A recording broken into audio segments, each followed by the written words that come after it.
Well, always good to see you guys, whatever day of the week it is today. What is it, Tuesday? Happy Tuesday. Thank you, Jesus, for another day of life, and appreciate you guys always taking the time. It's been a lot going on the past, whatever it is, week and a half since winning the championship game, and a really special time for our football program. You win the championship game, field storming, goalpost in the river, third seed in the playoff, able to go to the Heisman with Ashton last week, and as we prep to whoever we play, SMU or Penn State. It's been fun going through their team. Obviously, it's a crazy landscape in college football, a lot going on, but I'm proud of our team. And that's been my big message to our players and our coaches. What got us here is not focusing on all of the other stuff outside this building, from all facets, coaches, players, everything going on. It's focused on our work, focus on what matters. And it's us working our tails off to make sure we play our best game on December 31st in the Fiesta Bowl. Whoever shows up, we got to play our best. We know our best is enough, but our best is required. But it's been fun going through with our team. We've had some good practices, good training sessions. Got some guys banged up that we got to get healthy, get back, get rolling. We're very confident that they will be, and excited to keep pushing forward. So with that, open it up for questions. Are you pretty confident in terms of the transfer portal that you'll at least have everybody till after the game, or is there still a chance? How nervous are you about that whole thing? Yeah, I feel confident in our guys, BJ, that our guys that are projected to play in the game, that we'll have them throughout the playoff. I know the Arizona State coach said that there's other guys that are leaving, he's still letting them play in that game. What's kind of your philosophy on a guy that wants to leave? Yeah, I take case by case, BJ. There's some guys that, the roster is being shrunk to 105. You're going through those cover, and I'm going to meet with every single player on our team. Started last week, and I'm almost finished with our team. We'll finish in the next couple days of exactly where they are, what's going on. Some of those are easy conversations. Some of those are hard. I believe in telling every player the truth. And so some of our players are going to go in the portal to go find a way they can play more. And it's an open conversation with them on what that looks like. I'm going to give all those players opportunities to stay on this team and play through the playoff run because I believe they've earned that. They've been on this team to this point. Some of them aren't going to. Some will. I'm going to leave that up to them, but I'm going to give them all opportunities to stay on the team and finish it out through the playoff. Those are guys you're telling them you would on a spot for next year? It just depends. It's a mix of both. Like I said, there's a lot of different conversations, BJ, that I'm having with all our players. And I take it case by case because I want to help these young men grow here. If this is not the place for them to grow and be the best version of themselves, for some of these guys, they just want to play. They want to find a place where they can play and have more of a role on the football team than it is going to be here. I want to help them, and I want them to be able to finish this out with their team if they want to. Yeah, I see in Arizona or in New York, but how do you, you lost a backup quarterback, Penn State's lost a backup quarterback. Like, you're about to play in the biggest game in a long time, and the guys are like, we have to decide right now if they want to stay or leave. What possibly can be done about this? Yeah, BJ, I've talked to a lot of head coaches and going through this time. And to be honest, I don't really have the answer for it. It's a very interesting time from the championship game with the break you have to when you play. Transfer portal's open. Coaches are getting job offers. There's just a lot of things pulling at our team, and to your point, BJ, in lieu of the biggest game we've had all season is this Fiesta Bowl coming up and entering a new season, which is playoff season. So I don't know. I don't have a good answer of what to change. I know it's busy. I know there's a lot of conversations I'm involved in because I'm going to meet with, like I said, all our players, our staff, everybody as the season enters into the playoff run. We're not done, but there's a lot of different teams that are kind of already moved on to next season and hiring staffs and trying to find players to fit their roster. So there's a lot of things pulling at. I know our team, our building, how to fix it going forward. I maybe got some opinions. Not going to speak on those now, but it is what it is. And just like anything for me, like that's what's happening. I want to attack it and do the best I can to make sure I'm intentional with these conversations. I'm intentional with our staff and our players of where we're at, where we're growing to. But it's definitely a lot of moving parts right now, PJ. A lot of conversations and how to fix it going forward. I know I don't have the answer to that, but I want to make sure we do it the right way for our team. Randolph and Terrion will start the championship game. What percentage do you think back in game shape were they, and where do you hope and think they can become the game? That's a good question, Bob. They missed almost the entire season prior to. For Roger, the Wyoming game was able to play limited, and then for Mace, the Oregon State game going into the championship game. So It'd be hard for me to give you a percentage. Definitely not 100% game ready just because of the time they were out. But we're going to use this time prior to kickoff on the 31st to get them ready to as close as we can. Just team-wide, how nice has it been for guys to have the opportunity to get out of weekly game prep and rest and recover a little bit? Yeah, it's huge. I mean, it's huge for coaches and players to get healthy, to focus on. I mean, last week was finals week, so we had 2 practices, but a huge point of emphasis was to finish strong in the classroom too. I mean, these are student athletes. I want them to be able to finish strong in the classroom. This week, school's out, so we can focus a lot on making sure they're getting healthy, the treatment, the training room, the weights. And then we're going to get 3 good practices in this week too, Monday, Wednesday, Friday. So, but it's a big deal. I mean, you have a 13-game run, and like I've talked about before, we have been in playoff football since we kicked off in Georgia. Like, that's been the mentality of this team. That's the razor's edge we've had to live on. And so being able to take some time, not too much, but be able to refocus on self-scout ourselves. Okay, what are we good at fundamentally, technically? What are we not? What do we need to clean up?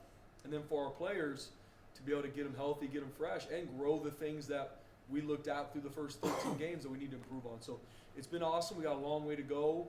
This has been a good week. We had a really good practice yesterday. Need another really good one tomorrow just to continue to grow ourselves. And we're game planning both Penn State and SMU. We're going to have preliminary game plans on both of them. And we're practicing some of that stuff too, both teams. Then whatever comes Saturday, whoever wins that game will obviously pinpoint that focus. Spencer, you talked last week a little bit about, the Fiesta Bowl being your introduction to Boise State and, kind of the reason you came to the camp here. I think it was 2015, you said. 2 years later, you're being hired. How'd that whole process come about with Coach Carson? And did you ever imagine back then that it would lead you on this wild ride that you're on now? Yeah, I think, moments, especially in sports and college football in particular, if you're not, I'm not from Boise, Idaho. I didn't grow up watching every single game of the Broncos, but I was privy to watch the big ones, the Fiesta Bowls, like the whole nation was. And so those are the moments that you remember, because those are the moments that I was watching, that I was focused on. And so being able to meet these coaches back then, to see them in these biggest stages, win these games, Coach Harsin, Coach Pete, who's become we become really close, and then fast forwarding now to being able to play in that Fiesta Bowl. Obviously, it's a different game now, being that's a playoff game, but it's surreal. It's awesome. But what is so different from the years prior, and this is the big message to our team and our staff and everybody, this is not the last game. In years prior, that was the last game. Now we are entering a whole new season. We are in playoff season now. We are going to be a part of 7 other teams that are left standing, and it's a whole new season. Like, everyone's goal is to go win a national championship now. We're going to focus on our work and what we do. But that's a whole new landscape that wasn't a part in 2014, 2010, 2007 that is now attached to this. And that is our focus, to play our absolute best football on the 31st. And so, but being able to, the first time I ever watched Boise State play was in a Fiesta Bowl. And I'm sure I'm not alone, unless someone was born and raised in this area. I'm sure a lot of people came to know about the Broncos through watching one of those Fiesta Bowl wins.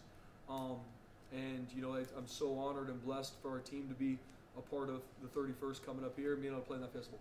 You hopeful? Maybe a Tubner, maybe a Sire, maybe somebody else, Coach, can maybe give it a go in the Fiesta? Yeah, very, very hopeful, Johnny. Tubes is be able to go through a lot of practice, size close. And so with really 2 weeks from today's kickoff, it's going to be close, but really hope those guys are able to be a part of it. Coach, for the last 13 weeks, you've known who's on Saturday. How odd is it preparing for one of 2 potential opponents? Yeah, it's different, and this is a new landscape for FBS. And so there's not a lot of guys to talk to in regards to, hey, when you were in the same, situation, what did you do? Pick people's brains on kind of their thoughts on what they would do, and that's why we've kind of gone about it as, first off, we're going to self-scout ourselves. At the end of the day, we have to be a better football team on the 31st to be able to play our best. That's first and foremost. Then, from a coaching standpoint and the players, we're going to break down both teams. Both teams are really good. We're going to find out who wins on Saturday, but we're going to have preliminary game plans on both, and a way to make sure the game plan doesn't get stale on either side. So the focus is going to be about us growing, us improving these fundamentals, techniques, or schemes that haven't executed the way we want in all 3 phases. And we're going to make sure, like our guys, these first couple days, we're focused on Penn State. Here in a day, we're going to flip the switch and we're going to focus on SMU, so our guys are continually not losing that edge they have that they prep with, because that's what's gotten us here. You guys like me as a staff or anything to watch that, or are you gonna be with your kids on your lap, or We're going to watch it at home. I went back and forth on that. BJ, we were thinking about doing it as a team. It has been very busy for me, for our staff, for our players, even with being no game. And so, all the way up to, we're practicing Friday. We got meetings Friday. We got recruiting Friday. So Saturday, after recruiting and some of that stuff's done, I'm going to give the staff the rest of the day. Guys, watch at home. Players, watch at home. And then we'll have a practice on Sunday. Spencer, about an hour ago, Jay and KCVB published that the school's in works for a new contract for you. Can you speak at all to any of that? No, guys, it's not something I'm focused on right now. And I've been asked about a new contract for me a couple different times. My biggest focus is this game and to take care of our staff. We have the best staff in the nation. With success comes other schools that want to hire our coaches. No different than they want to get our players. Like, that's the reality of when you have success and you go 12-1. So my biggest focus is our staff. And I've had great talks with JD about our staff salary pool and where we are, where we're growing. That is the biggest push right now. Speaking of staff, the offensive coordinator position, is that something that you hope to figure out by the time the bowl game starts, or what's the timeline like that on? Yeah, I made a decision on what I'm going to do with it. Not that I'm going to make public till this season is done, but the decision's been made. Excuse me, Max Cutforth, QB2. Mm-hmm. Is there maybe any type of game plan to make sure he's ready? Are you confident he's ready? I know Coach Cooper is not in the room anymore either. That's a pretty big deal, QB2. How confident are you in Cutforth? Yeah, very confident, Max. As the third string quarterback throughout this season, he wasn't able to do a lot, right? Going through the season, it's the number one, the number two, and those are the majority of the reps you get. But Max was still able to get some reps through season. Dirk's done a good job keeping him involved in the game plan. He's traveled every game. And Max has got a good skill set. As a redshirt freshman from Skyview High School, I really do believe in Max. And I'm excited for him to go through last week, this week, the following weeks to continue. He's getting tons of reps now. And will the game plan, if he goes in the game, be different than Maddox? Yeah, there'll be different calls that I know Dirk will stick to. He's one of the best play callers in the country. He'll know what Max can execute. But I'm confident in Max. I'm confident how he's going to prep. He knows our offense. He can run our offense. That's so much of playing quarterback in our scheme is, can you run the show? And I know Max can. Now he's got to continue to get the reps in practice to earn that right. But I have full trust in Max. And I know how he's going to prep through these next 2 weeks till kickoff, that he's going to be ready, and he needs to be. Spencer, just a quick follow-up on the OC. Are we assuming that Dirk is gone, or is that still part of the equation, or something you're keeping to yourself still? Or? Yeah, Mike, somewhere I'm going to cross all those bridges at the end of the season. I know everybody wants answers. Those answers will become very clear when the season's over. Right now, we are entering postseason play, and not to hide anything, it is of no concern right now. No different for our players. It is not something I want them focused on at all. It is something that I have a good, like I said, I know what's going to happen, but I'm just not going to speak about it right now because I want everybody focused on December 31st. There was also some talk about Eric maybe going back to Florida and some other stuff. They hired at DC today. Obviously, Eric's going to be out there shopped around. Any specific concerns about losing Eric? Yeah, he's one of the top defensive coordinators in the country. For what he's done, obviously, I love Chins. I want him here, and he's gonna continue to be sought after. No different for him and a bunch of other coaches on our staff. Guys look at the teams that have performed well, us being one of those, and they're going to look at positions of need. They're going to look at some of the stats from OD, special teams, whatever they're looking for, and our guys are going to get job offers. They're going to get a lot of money thrown at them, a lot of different things thrown at them, and I know that it's already begun, and it's my job to obviously make this a place that they want to be, that they want to grow and thrive, and we got to continue to push to raise money to make sure it's a place that financially also makes sense. It's going to be interesting watching, as you said, as we're sitting waiting in the Fiesta Bowl for SMU and Penn State to battle. What stands out about either of those teams? If we're watching the game on the 21st, what does Penn State do best and what does SMU? Yeah, it's a good question, Bob. They're both extremely well coached. Don't know Coach Franklin or Lashley personally at all. But from afar, I've just seen what they've both done. I mean, James Franklin is constantly putting his team in New Year's Six bowls and championship caliber football. I mean, they went to the Big Ten championship, went to the Peach Bowl last year. So we know we're going to get an extremely well-coached team in all three phases. Talent-wise, both teams very talented. Both teams did a really good job either in developing high school players or going to the portal last year and completely changing some of their roster points they needed. In regards to Penn State, they got a couple different first-round picks on their defense. They fly around. They're well-coached, very sound. Offensively, they put you in a lot of conflict. They have one of the best tight ends in the nation. Will be the first one off the board. They do everything with them. They get in 12, 11, and they shift, motion, move guys around. I think they got great schematics. And at the end of the day, they got really good football players. I mean, their quarterback's going to be an NFL player, and I believe he's coming back from what he said, but he's an NFL caliber quarterback. Special teams wise, they got, just like everybody played, they got explosive returners and they're sound.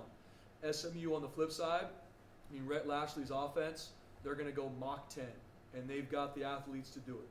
He did a great job, either guys he's developed or guys he's able to get from the portal. I mean, one of the top team speeds we've seen all year would be SMU at all skill positions. Quarterback, undefeated. Only loss was that last-second field goal to Clemson as a starter.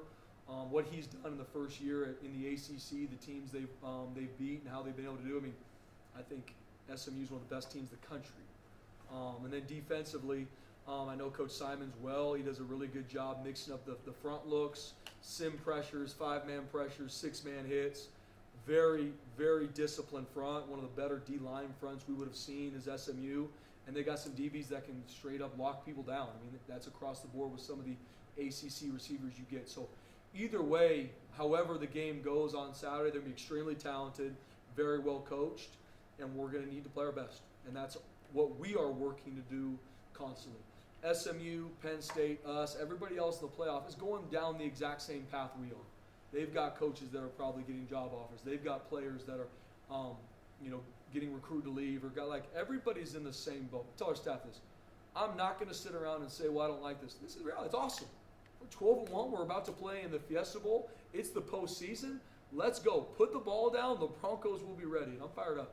Coach, let's talk about the running back room a little bit. You got 3 guys coming back next year in theory. Do you expect all 3 of them to come back? And excuse me, how much are you playing around with that running back room? It sounds like there was a Fresno State guy in town over the weekend.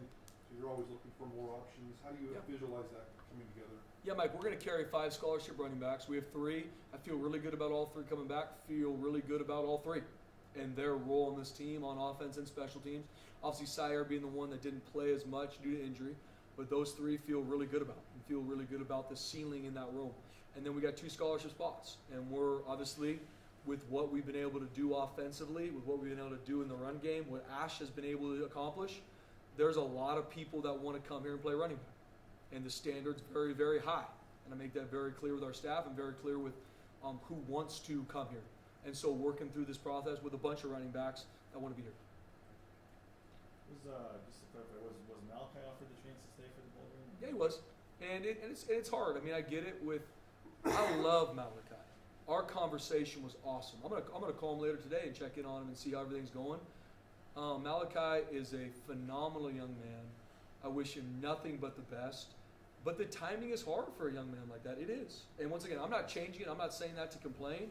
But a young man that wants to go somewhere, play, and start, it's tough timing right now. And it's asking a lot for a quarterback to say, all right, you're going to go in the portal and pursue some of the places that are recruiting you. And we also expect you to game plan and do everything it takes to be ready to get in a game. It's hard. And so it was a great conversation with him, his dad, and I wish him nothing but the best. I told him, give whoever you're looking into my cell number. I want to talk to him. I want to help you. He's earned that. And I wish him nothing but the best where he goes. And so we walked that path together. And I want nothing but his success. And so he is focused on finding the next place that he can go, play, and thrive in, BJ. And I believe that's best for him. But he was given the opportunity. There's been a little talk about changing this December transfer portal window. Is that something you'd be in favor of? Yeah, I think just like anything, it's where are you going to move it to? Are you going to move to spring? Are you going to move it to January? If you move it to January, now you're in school already. So what are these young men going to do that are already enrolled in classes? So I don't have the answer. And to be honest, I don't spend any time thinking about what the answer would be, because that's not a decision I make. I'm making sure we handle it the best way. But I don't know. I don't have an answer of what that would look like. You're mentioning the assistant coaches. Unless anybody leaves on their own, are you expecting all to be offered positions back next year? Or? Absolutely. Yeah, I think the world of our staff. Are there a lot of things we need to grow in, BJ? Absolutely. And am I going to have those conversations with our staff on where they're at, where their position group is at, where we need to grow to, some things that I see? Absolutely. But I love our staff. I think the world of them, and I'm excited for us and where we're going to grow to. But all of our assistant coaches, I'm going to give an opportunity to stay here, give them extensions. I believe in that. And that's something we're working through, BJ. And for me, no different. I walk every day with these coaches. This isn't, all right, you guys do your job and then we'll talk at the end of the season on my thoughts. Like, if we don't play well in a game and a position group doesn't play well, we're going to have conversations. And I'm going to see, okay, where do we miss it? Where can we grow forward? How can I help you? And I see what nobody else sees is the work, the commitment, the teaching. And I think the world of our coaches. And every one of our coaches is in a different spot. Some of their position groups perform better than others. Some sides of the ball perform better than others. Everybody sees that. Everybody's going to have their opinion on, we like this guy, we don't like this guy. It's college football. I get that. I'm privy to see how our guys work, and I know that we have a phenomenal staff. I want these guys to be here. And I'm going to walk that, and everyone's going to be in a different place from money to rate. Like, that's the world we live in. And some groups perform better than others, and we work through all that. But I love our staff, BJ. I want them here. And in the off season, once we figure out kind of who's here, and as we walk through that, I'm going to have conversations with all of them on where we can grow forward. How was that experience going to New York, and how well do you think Ashton represented this program? Yeah, it was a awesome experience, and was so humbled to be able to be a part of it with him, his family. It was just so special to be a part of. I think Ashton not only represented himself, but this team, this university, in an elite way. Rocking team gear, who he was, smile on his face, how he handled questions, interviews, how he even handled not winning it, I think speaks to who he is as a person even more. And do I believe he should have won it? 100%. I believe he absolutely deserved to win it and did it. And I know a lot of people feel the same way. And how he was able to go through even losing it was awesome. But he won the Maxwell Award. That is awarded to the best player in college football, if I'm not mistaken. He also won the Doak, which is the best running back in college football. So there's amazing things that one didn't go his way. I have my opinions. You guys have yours. I believe without question he should have. He didn't. But I'm still so fired up for Ash and the season he's had, his future to finish the season and the NFL. But I also want to continue to highlight, have we ever had someone win the Maxwell Award here at Boise State? I'm not a stats guy, but I don't think so. And testament to him being the whatever group voted on that, best football player in the country, deserved, and him being able to win the Doak Award is testament to him too. So it was an amazing experience, awesome to go through that. Obviously disappointing in the end result, but it was an awesome experience to go through. Obviously for the Fiesta Bowl, don't need a whole lot of hyping up, but do you think he'll have a little bit more fire in his belly for that game just because of the Heisman results? Yeah, who Ashton is, he's wired that way every single day. He was wired that way against Georgia Southern, Oregon, Portland State, and let me go down the list. Like, that's who he runs with a chip on his shoulder. He practices with a chip on his shoulder. So he doesn't, is he frustrated? Absolutely, deservingly so. But he's not going to show it on his face. He's going to continue to go back to what he knows, which is his work.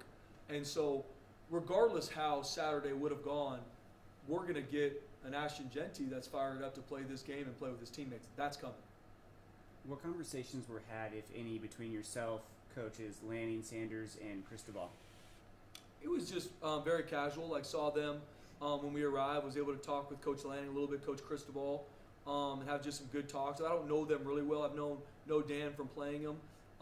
First time I've met Coach Cristobal in person. We just talked about where they're at and congrats on the years they've had, and really small talk for a little bit, and good luck in the future. Didn't have a chance to talk to Coach Prime, but it was good catching with those guys. Justin Williams from the Athletic on Zoom. Justin, go ahead. Hey, Coach, appreciate you doing this.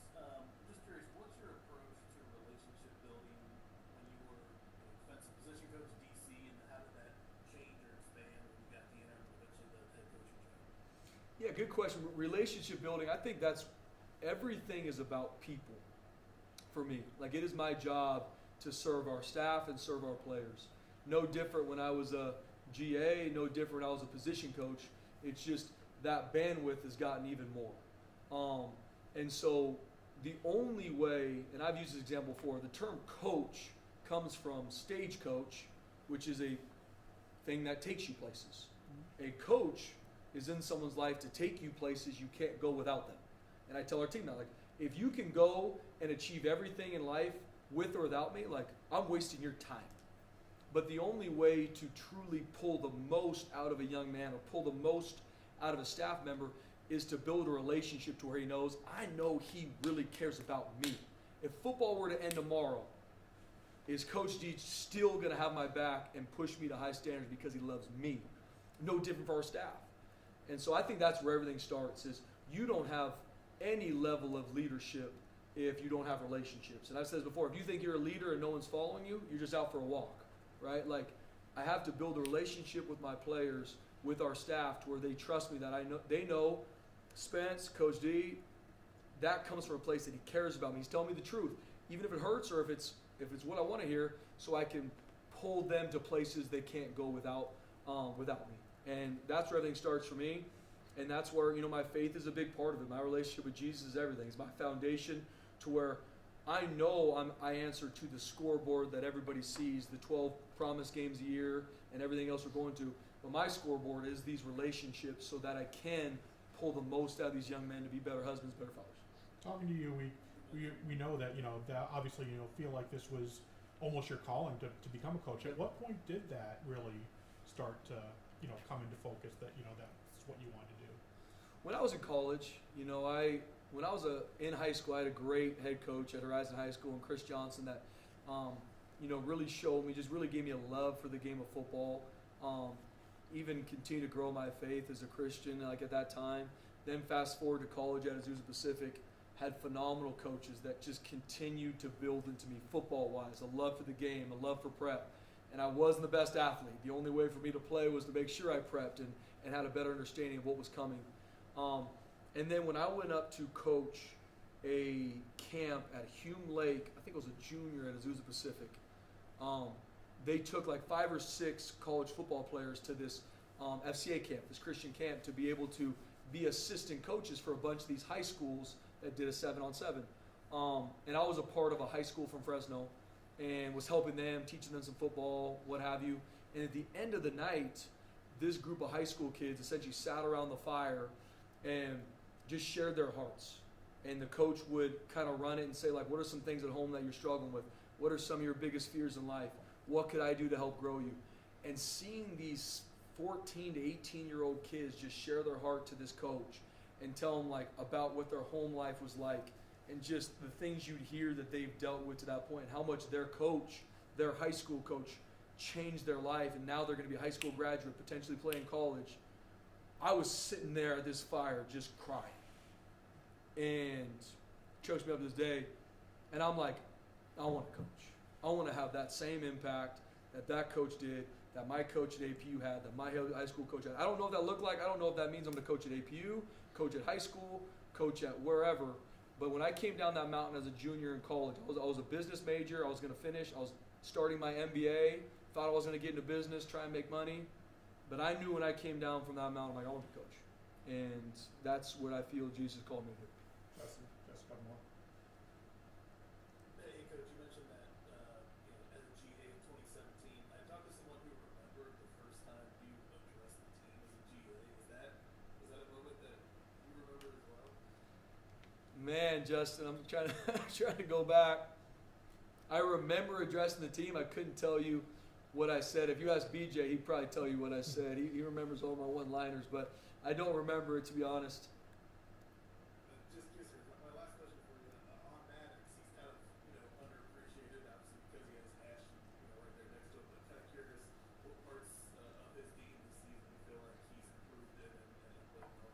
Yeah, you know, Maddox has gotten better week in and week out.